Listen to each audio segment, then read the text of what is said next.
Hola, ¿cómo están alumnas y alumnos de la maestría en educación superior? Pues en esta nuestra segunda sesión de clase vamos a platicar sobre la comunicación necesaria para ejercer el liderazgo. Hay cosas muy interesantes que me gustaría compartir con ustedes. Y bueno, pues hoy vamos a empezar con entender que la comunicación adecuada es indispensable para el ejercicio del liderazgo. En realidad, los mejores líderes son aquellos que logran transmitir sus ideas de una mejor manera, y en esto pues es indispensable hacerlo a través de un buen ejercicio de comunicación. Resumiría esto en una frase muy simple: un líder educativo eficaz no solo debe poseer habilidades pedagógicas, es decir, aquí aplica como nunca la frase del que para saber mandar hay que saber hacer. Bueno, pues no solamente se trata de eso, sino que también de cualquier líder educativo debe ser un comunicador hábil. Y la habilidad en la comunicación podemos encontrarla de diferentes maneras, y me gustaría desglosarla de acuerdo a lo que nos especifica nuestro programa en 4 puntos. La primera es una comunicación intrapersonal, es decir, qué es lo que está pensando el líder, cómo es capaz de integrar sus pensamientos con sus acciones y con aquellas voces pues incluso hasta de la conciencia a la que está sujeto un líder. Imagínense la cantidad de decisiones que se tienen que tomar, y es muy importante tener dos cosas en este tema. Primero, reflexión y autoevaluación. Es decir, ese diálogo interno que priva en cada persona pues es fundamental para poder desarrollar una buena habilidad de liderazgo. Y una vez que eso se tiene dominado, podemos pasar al siguiente nivel, que es la comunicación interpersonal. A diferencia de otras profesiones en las que el liderazgo puede centrarse en conducir equipos que no tienen rostro, es decir, a una cantidad muy importante de personas, a un ejército de trabajadores, a un ejército armado, en fin, en el caso de las habilidades de liderazgo hay varias cosas que resultan muy importantes. ¿Por qué? Porque estamos tratando con personas. Y normalmente en el caso de las instituciones educativas, quienes tenemos que tratar con personas para esta condición, lo tenemos que hacer con personas que tienen una formación académica importante, es decir, que no son personas de la calle, es decir, no es el mundo común y corriente al que nos enfrentamos normalmente a personas que tienen capacidad de discernir, de opinar, de saber a dónde van, y eso es muy importante. Entonces, para poder desarrollar esta comunicación de manera efectiva es muy importante, como se lo señalo en el texto de esta semana, desarrollar habilidades de escucha activa, empatía y resolución de conflictos. Esto es muy importante para lograr que el entorno de trabajo del líder educativo sea un entorno positivo y por consecuencia tenga efectos en el logro de las metas institucionales. Hay un tercer nivel de comunicación que es dentro de la institución educativa, es decir, cómo el líder es capaz de transmitir no solamente a sus subordinados, sino al resto de su comunidad educativa la visión, la misión y los valores institucionales. Cada cuando en quienes se desarrollan en algún trabajo escuchan al responsable general de lo que ustedes hacen.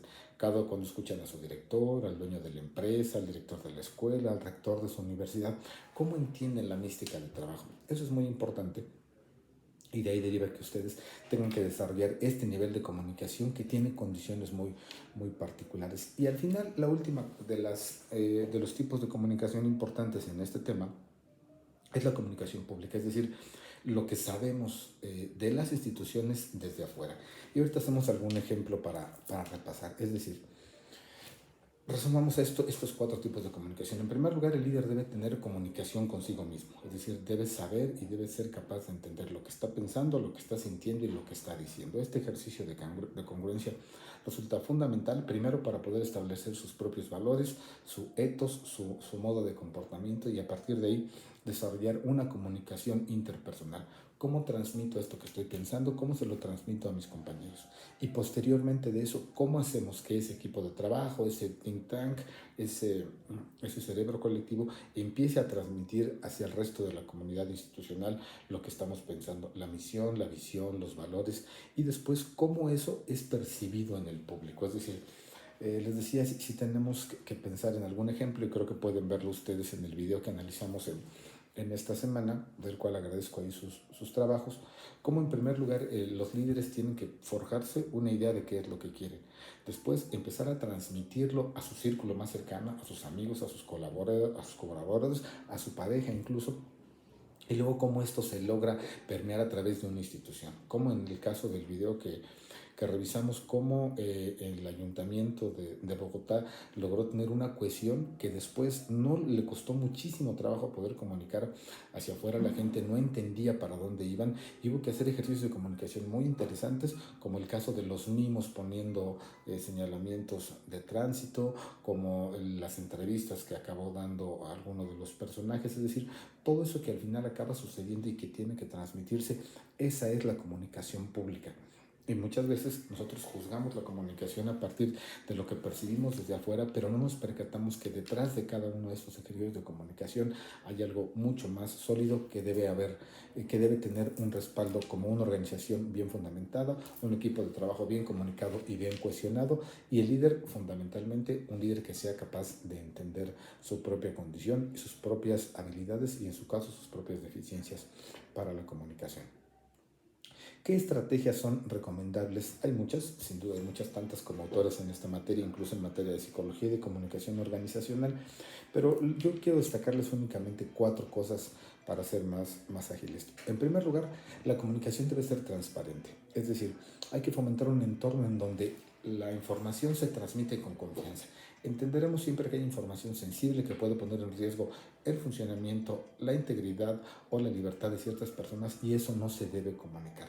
Sin embargo, la información necesaria para el desarrollo de las actividades educativas debe ser compartida. ¿Cuántas veces, muchos de ustedes se han encontrado con un líder que no comparte, que siente que si suelta la información también está soltando el poder? Eso es muy complicado, y esa comunicación de que no todos sabemos lo que está pasando, no todos sabemos lo que está sucediendo, se vuelve muy complicada. Cuando esa comunicación no existe, cuando no hay transparencia en la información, tenemos un problema que finalmente repercute y el líder debe ser capaz de ejercer su comunicación a través de esta vía que les estoy compartiendo.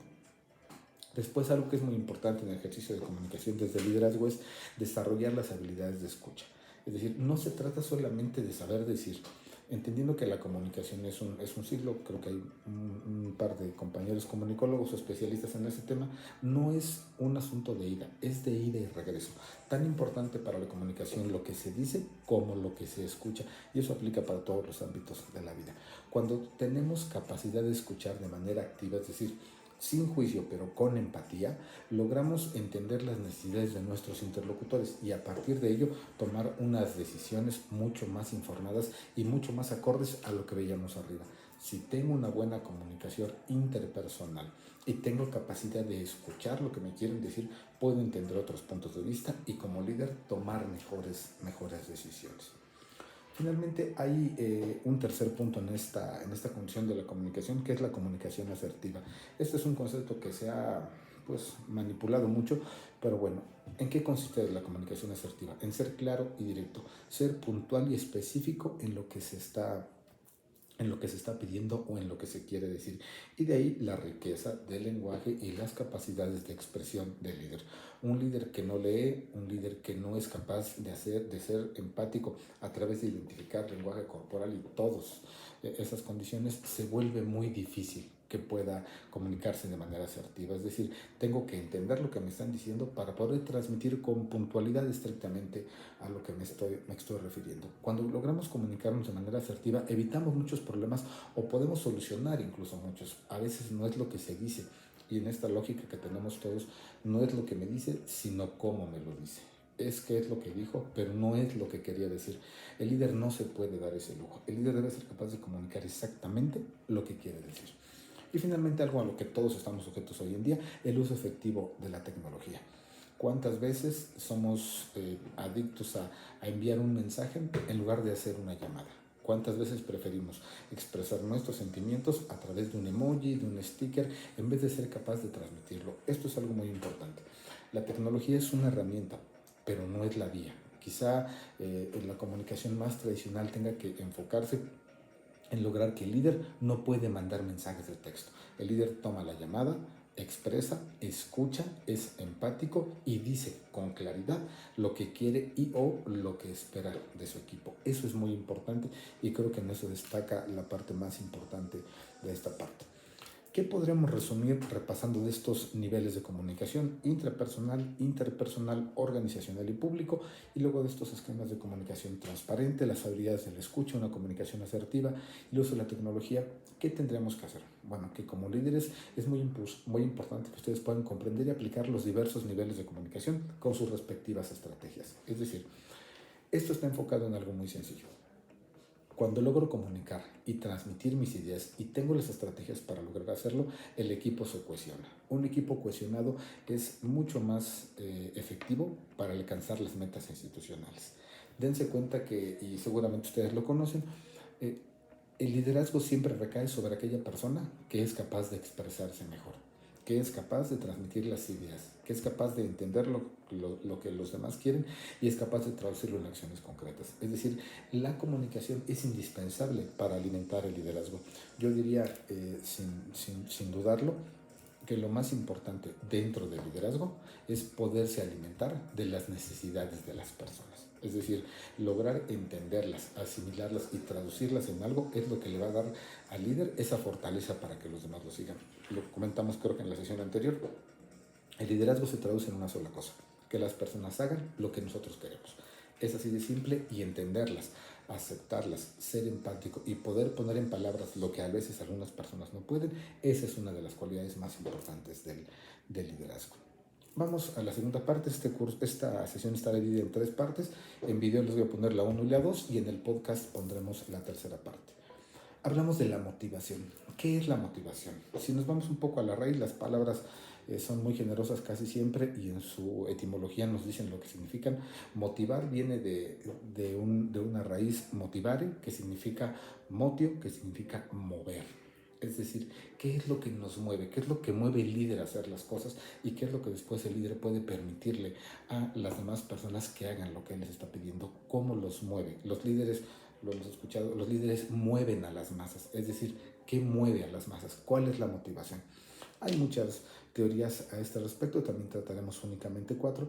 En primer lugar, hay un economista, un personaje de apellido Maslow, que seguramente ustedes lo conocen. Hay una jerarquía de necesidades, es decir, lo que nos mueve a hacer las cosas está en 2 aspectos fundamentales. En primer lugar, las básicas, las fisiológicas, que es comer, dormir y resguardarse del medio ambiente. Bajo esas condiciones, Maslow justifica que hacemos cualquier otra cosa.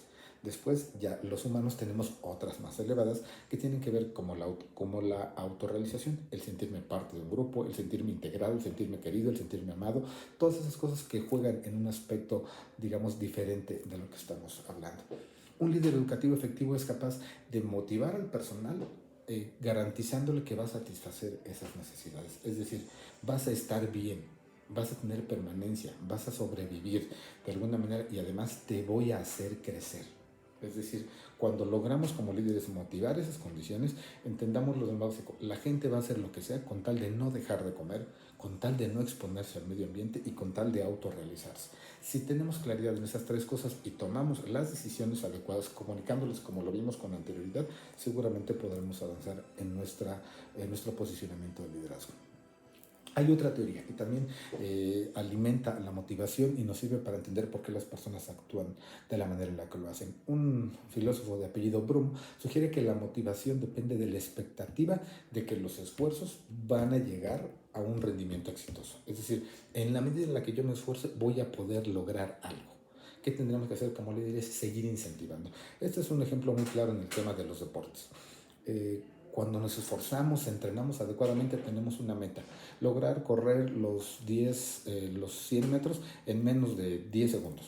Bueno, es una meta cuantificable, es algo muy claro que seguramente podemos hacer, y entonces en la medida en la que me esfuerce para hacerlo, seguramente estaré obteniendo esos rendimientos. ¿De qué me sirve?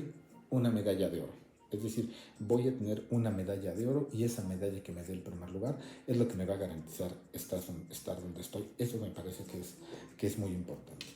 Finalmente, hay una teoría basada en el comportamiento psicológico de un pedagogo, un psicólogo de apellido Skinner, B.F. Skinner.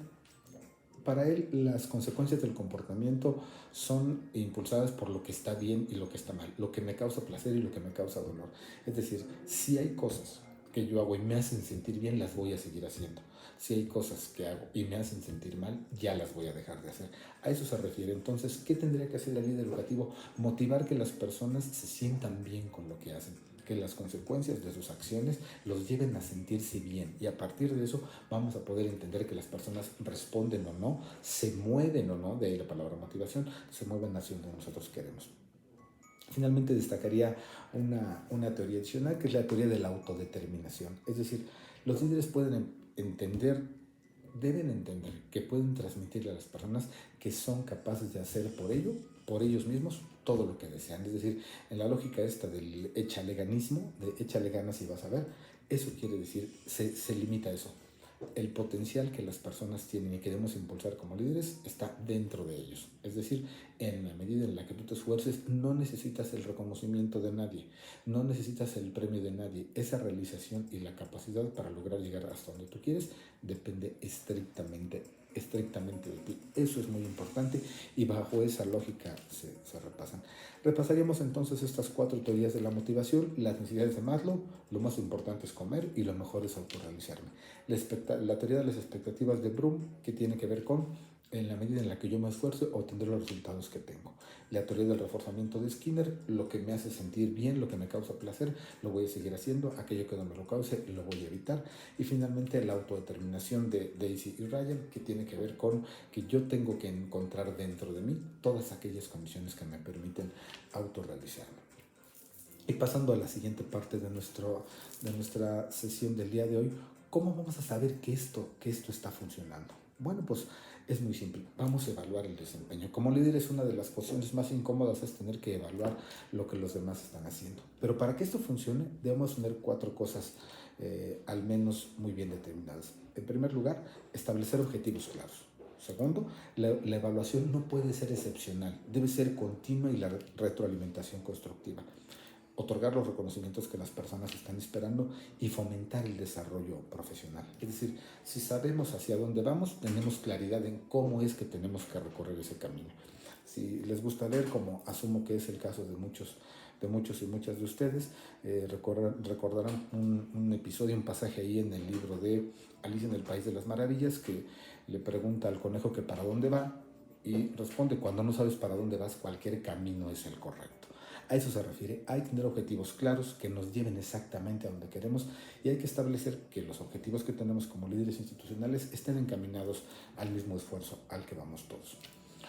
Al hablar de evaluación continua y retroalimentación constructiva, bueno, pues los líderes deben de estar constantemente informándole a sus compañeros, a sus subordinados, a sus dirigidos, qué es lo que esperan y para qué. Eso es muy importante. Y algo que tiene que ver con el tema de la autorrealización que mencionábamos en la parte anterior, bueno, pues los líderes deben ser capaces de fomentar el reconocimiento y las recompensas. Nada hay más satisfactorio que te reconozcan tu trabajo, y eso es algo que alimenta el sentido de equipo y fortalece al líder. El líder que promueve el reconocimiento sin duda va tocando ciertas fibras que tienen que ver más con el sentimiento que con el intelecto, y ahí hay una de las claves más importantes. Ojo, más con el sentimiento que con el intelecto. Eso se los dejo porque seguramente les va a servir para más adelante. El desarrollo profesional, ¿cómo vamos a llegar? Bueno, pues tenemos que tener programas de capacitación, acompañamientos, mentorías. Vamos a ver un poco más adelante el tema del coaching, es decir, estrategias que nos permitan seguir adelante. ¿Cómo materializamos esto? Bueno, pues también lo vamos a resumir en 4 cosas. En primer lugar, una retroalimentación constructiva. No es criticar por criticar, es criticar por corregir, criticar por mejorar. Una evaluación de 360 grados, creo que muchos de ustedes lo conocen el tema. Este enfoque promueve que me evalúen los que están arriba de mí, los que están a mi nivel y los que están debajo de mí. Que podamos tener una perspectiva integral de lo que estamos haciendo, y eso nos permite saber dónde estamos. Y después hay cosas que son bien importantes: la retroalimentación individualizada. Les voy a compartir un libro que se llama Coaching en 3 minutos, que ayuda mucho para este efecto. Es decir, cómo en lo corto, cómo en lo individual puedo, a ver, pásale, déjame comentarte algo, estuvo muy bien lo que hiciste, la postura que defendiste, el proyecto que presentaste, te lo reconozco y te admiro por lo que estás haciendo en función de los objetivos que estamos logrando. Ese reconocimiento que se da en lo privado se agradece muchísimo. Y finalmente tendremos que evolucionar a otra cosa, y también es otra regla de oro. Los reconocimientos se hacen en público y los regaños se hacen en privado. Si alguien regaña en público, ya empezamos mal. Perdió cualquier condición de liderazgo y tenemos ciertas condiciones complicadas. Y en segundo lugar, algo que tiene que ver incluso con la naturaleza humana, que va más el tema de Skinner, la celebración de los logros. Cuando en la organización se logra un objetivo, se alcanza una meta, se cumple una expectativa, es importantísimo que se celebre. Es muy importante que el líder promueva, que se reconozca el trabajo, el esfuerzo y todo lo que se hizo, porque justamente en esa medida la celebración genera un esquema de cohesión que no da ninguna otra cosa. Nada hay más importante que celebrar un logro, ya sea en lo individual, en lo organizacional, en lo interpersonal y después en lo público. Eso da siempre una motivación y creo que los ejemplos son muy claros. Desde el logro individual de un deportista que gana una medalla hasta cómo se vuelca una ciudad para recibir a su equipo ganador de un torneo de fútbol. Véanlo en el Super Bowl, vean los que regresan de los Olímpicos, véanlos en los que regresan de los campeonatos. Eso es muy importante, ese sentimiento donde la aspiración personal se funde con la aspiración social y se celebra un logro es fundamental en el liderazgo. Finalmente, creo que al comprender las teorías de la motivación, implementar sistemas efectivos de evaluación del desempeño y retroalimentar constantemente, un líder puede tener siempre mejores condiciones de su equipo. Es decir, cuando el líder logra motivar a su equipo, no va a haber cosa que los detenga y platicaremos en otra sesión en el podcast de estas condiciones que son muy adecuadas y que además les van a permitir a todos ustedes tener mejor control del liderazgo a través de la motivación de sus equipos. Recuerden, motivar significa mover, los líderes mueven y eso es lo más importante. Hasta aquí dejaría esta sesión de video de esta semana, les agradezco mucho su atención y les pido que estén atentos del podcast donde pondré la segunda parte de esta sesión. Muchas gracias.